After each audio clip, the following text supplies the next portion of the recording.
नए army chief का ऐलान कब होगा, तरीक़ाकार क्या है? वफाकी वज़ीर दिफा ख्वाजा आसिफ ने कहा है कि आर्मी चीफ के लिए जो नाम आएंगे उन्हीं में से इत्तेफाक राय से फैसला होगा। ख्वाजा आसिफ ने कहा कि अगले हफ्ते तक नए आर्मी चीफ का नाम सामने आ जाएगा और 29 नवंबर को तकरीब भी होगी। पीर को तैनाती का अमल शुरू हुआ तो मंगल या बुध को नाम सामने आ जाएगा। इमरान खान आर्मी चीफ की तैनाती को मुतनाज़ बनाने की कोशिश कर रहे हैं।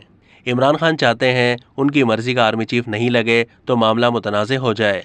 वो बार बार कह रहे हैं नवाज शरीफ अपनी मर्जी का आर्मी चीफ लगाएंगे। इमरान खान फौज के 5-6 3 स्टार जनरल्स पर बहुत संगीन इल्ज़ामात लगा रहे हैं।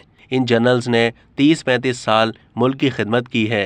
तमाम जनरल्स के बेहतरीन कैरियर हैं, सारे काबिल एहतराम हैं। इमरान खान आर्मी चीफ को सियासी मकासद के लिए इस्तेमाल करना चाहते थे, लेकिन उन्होंने इनकार कर दिया। इमरान खान नाकाम हुए तो फौज के साथ झगड़ा शुरू कर दिया।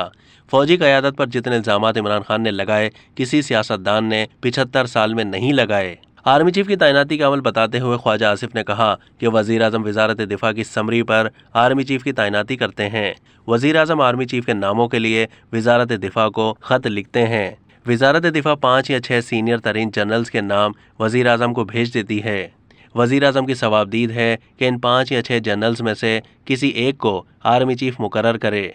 इस अमल में कोई इबहाम नहीं, लेकिन इमरान खान शुबहात पैदा करने की कोशिश कर रहे हैं।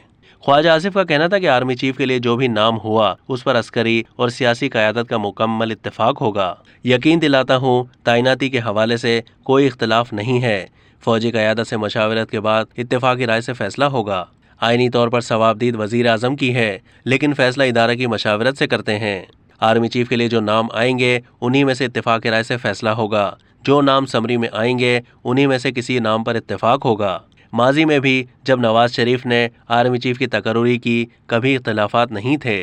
अब तक के लिए इतना ही। मज़ीद मालूमात के लिए डेली जंग के यूट्यूब चैनल को सब्सक्राइब कीजिए।